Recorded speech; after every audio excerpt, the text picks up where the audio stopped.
Welcome to Wild Bearings Outdoors. I'm Sam Johnson. And I'm Chris Sloan. We're your Wild Bearings Outdoors host, where each episode we'll take you to one of our bucket list destinations to explore its history, scenery, and its fly fishing opportunities. In this special two-part episode, we're going to be exploring the incredible 8,000-acre Biltmore Estate near Asheville, North Carolina.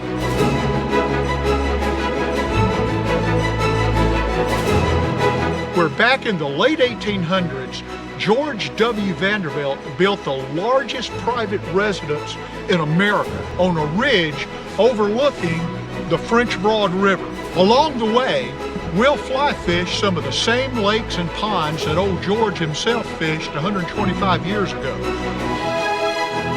We'll pack in on a horse-drawn wagon, and we'll use an old Land Rover Discovery 2 to get around. When we're not fly fishing, we'll be exploring and learning all about the amazing places at the Biltmore Estate. The huge Biltmore House, the gardens, the vineyards and winery, the French Broad River, and other sights you'll want to see.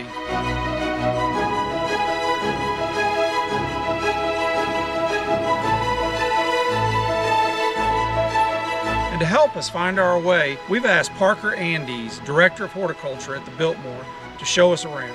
He'll also do some fishing with us, Sam, and I think that's going to be a lot of fun. Well, you got that right, Chris. So come along with us on this episode of Wild Bearings Outdoors as we explore the sights and fish the waters of the fabulous Biltmore Estate.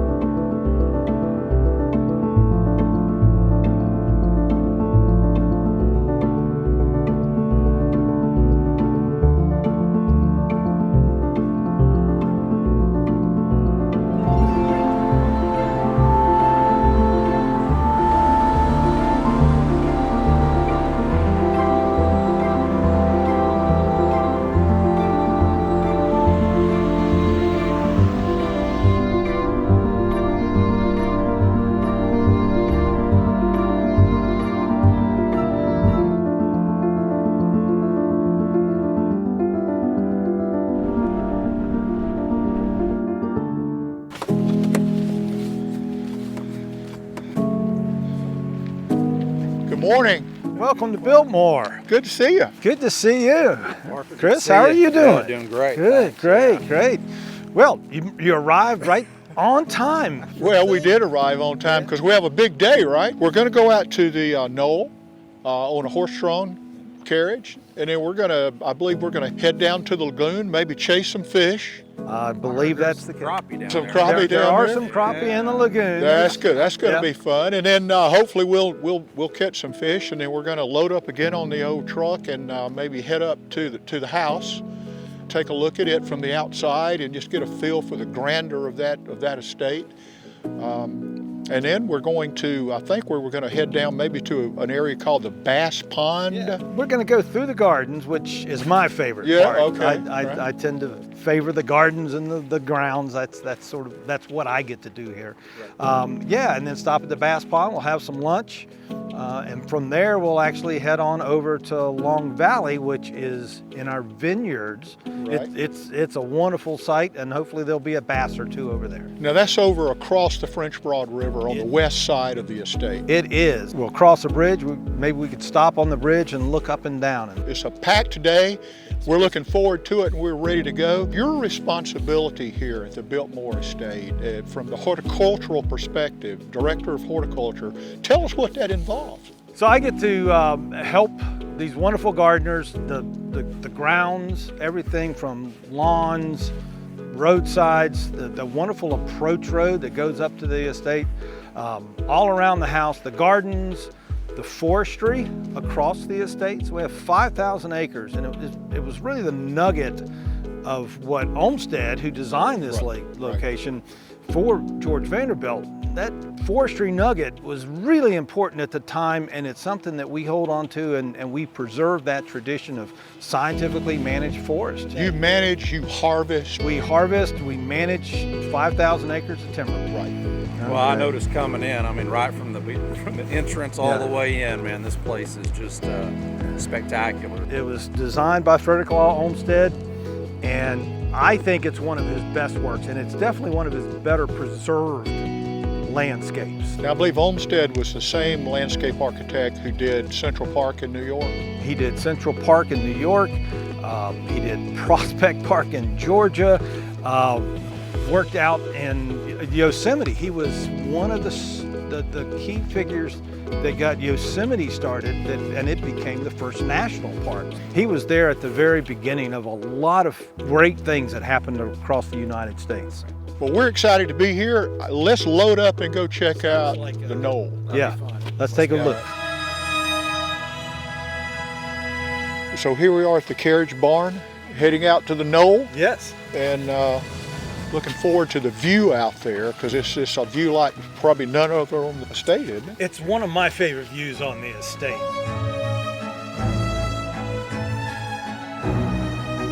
If we look at this point here, we're going to swing around through that gate and head out to the Knoll.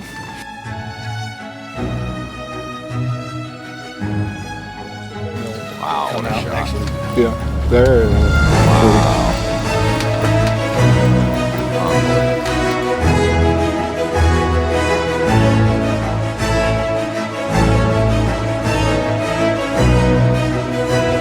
He had seen this piece of property and became what we see today as the Biltmore Estate. Parker originally, when George and Edith Vanderbilt actually lived here, how big was the estate at that point? The estate grew as George was buying pieces of property to develop, and then for forestry purposes, the estate grew to 125,000 acres total. He was in the process of selling some of that to the federal government, what became national forest. He passed away, and then Edith, his wife, finished that sale the next year of 88,000 acres that has become Pisgah National Forest.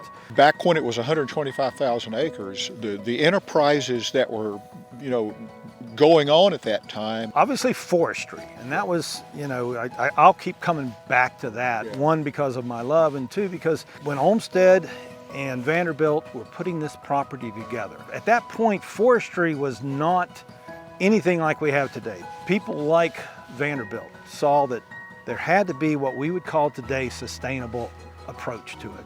And that's why they hired Pinchot to begin with.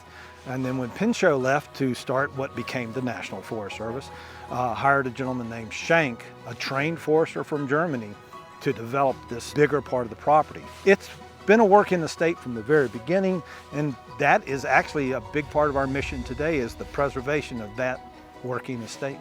So in a world we live in now where sustainability is the big key word, George Vanderbilt was doing it 125 years ago. Tell us about just the uniqueness of this spot that we're standing on right now. This is a special piece of ground. This is called the Knoll, and you have this wonderful view of the west side of the house. So when you arrive to the house, you come and see the east side.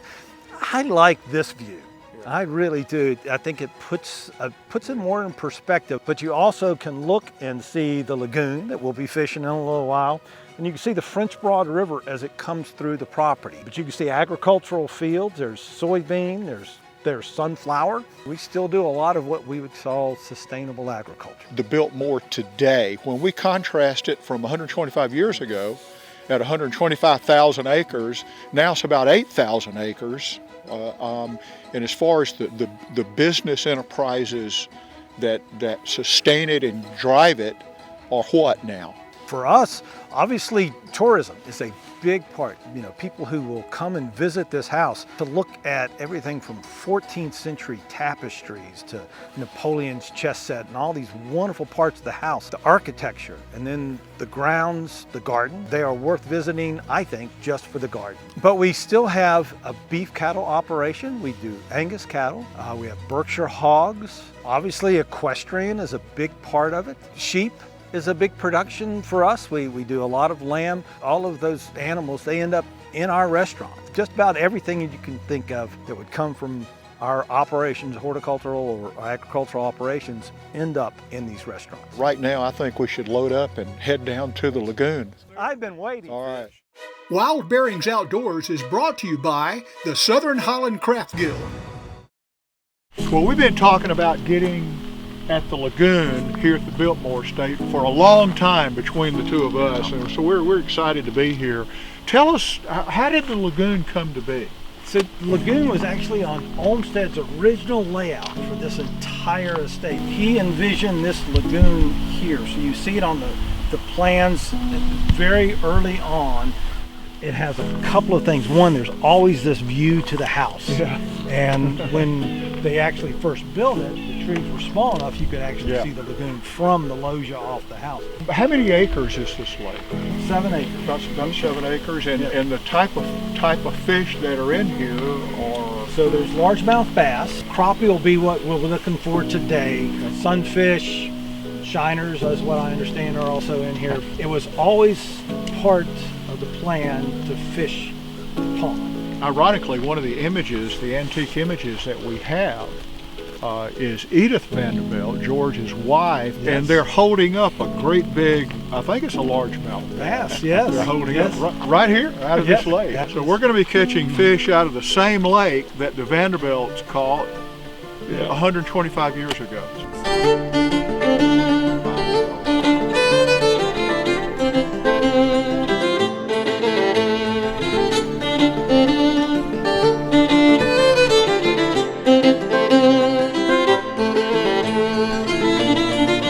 Go fishing.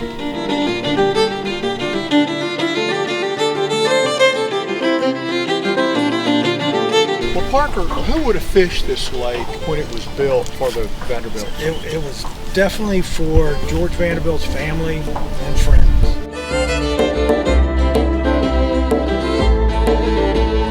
You know, his wife and daughter fished it. It's an integral part of the guests' experiences that are here on the estate.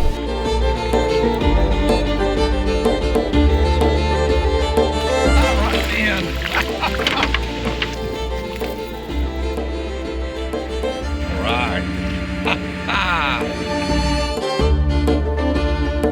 God, every now and then you gotta revert to the old spinner reel, so we're gonna give this a shot. We haven't spun fish like this in a long time, so here we go. I'm not used to this. See that crappie? That's beautiful. That's a great fish. At that time, come down here, fish, beautiful mountain scenery. It was probably pretty special. They had all of these different things for their guests who may have been coming from Europe or Asia or New York. And they would stay for days, weeks, months at a time.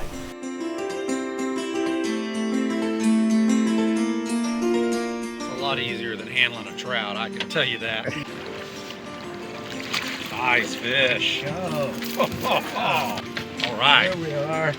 That's a nice bass right there. Well, we actually got into some fish today. We did. Chris, I think you did a little better than Parker and I, but we did get into some fish. When I went out, it was a little bit warmer, so that helped. And then, you know, maybe a spinning reel came out somewhere in the mix. Well, whatever it takes. We've been looking at this beautiful house behind us all day, reflecting in the water. I think we ought to ride up there and take a look at it a little bit closer. That'd be a blast. Let's go around to the east side and see what the front door looks like. Let's go. Sounds great.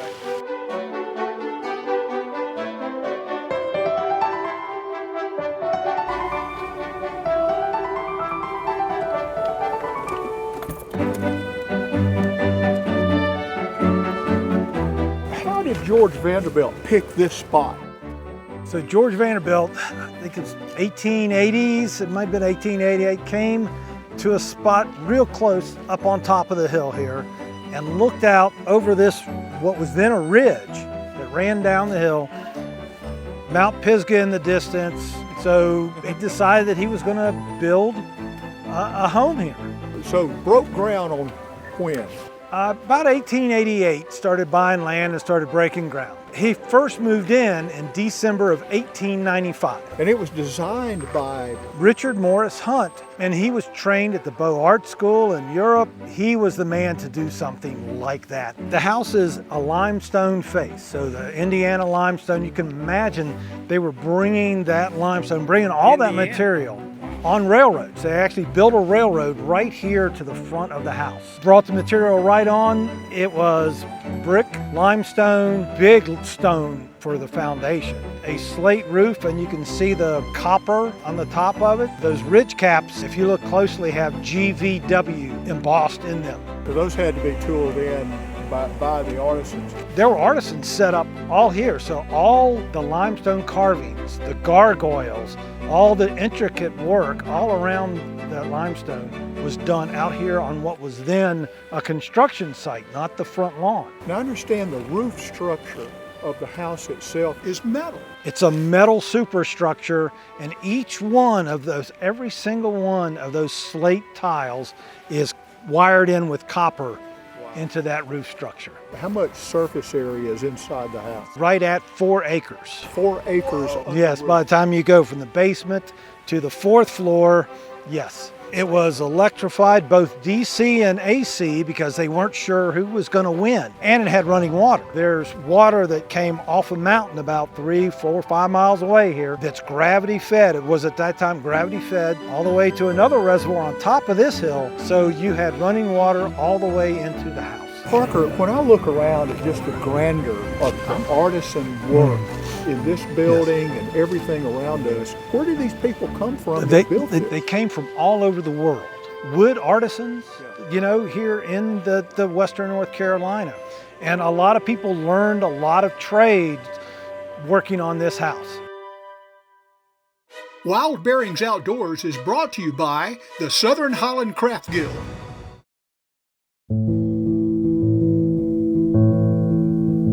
You know, Parker, this is, I think, one of the most beautiful places I've ever seen in my life. We're in the walled garden, which is this 4-acre English-styled garden.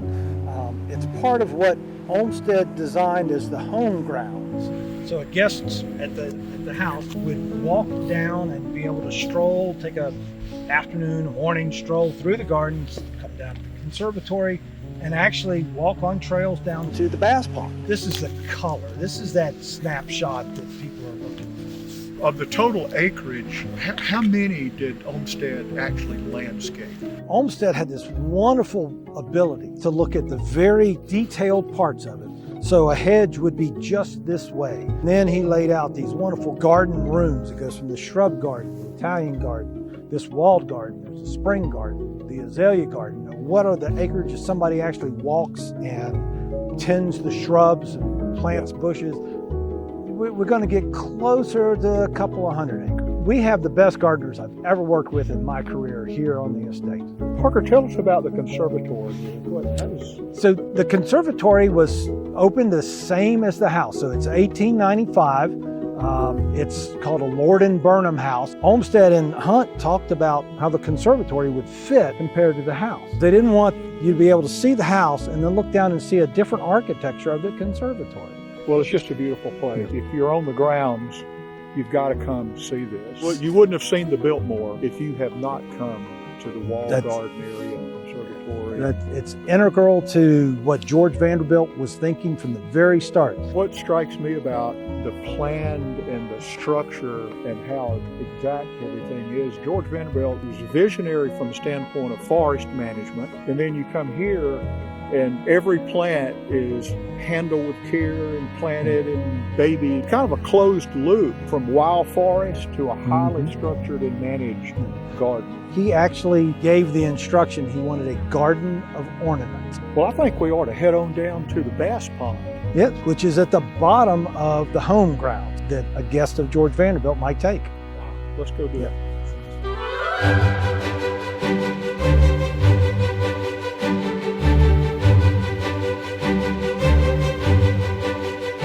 Well, Parker, the name of this area is The Bass Pond. the Bass Pond. We're actually on the Bass Pond boathouse. Original to 1895, so George and his guests would come down, grab a boat, paddle out on the pond, fish. What feeds this pond? How does it get to water? There's a stream that comes in on the east side, but here on the north side, it's fed from the stream that runs through what is the azalea garden now. Olmsted designed it as the Glen, and he actually designed this stream to pick up springs that were from between here and the house And also any sort of rainfall gets fed into that. So all the drains on that side of the garden. If a raindrop falls on the east side of the house, up on the roof, it goes into a gutter and it ends up down here in the bass pond. It's an amazing amount of engineering, the pipe work that's in here. Somebody thought about it long and hard. It was a mill pond before it was the bass pond. When George Vanderbilt purchased the property, there was a small mill pond here. That's what got developed into what we're enjoying now as the bass pond. The Hunt firm designed a very large, beautiful rock-lined spillway.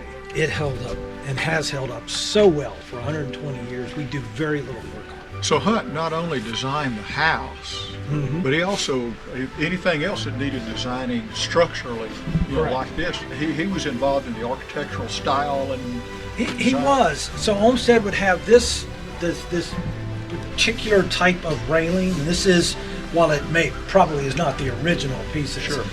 This locust railing, that's, when you look at the original photographs of this boathouse, 1895, 1896, it looks almost exactly like this. So except for they had boats.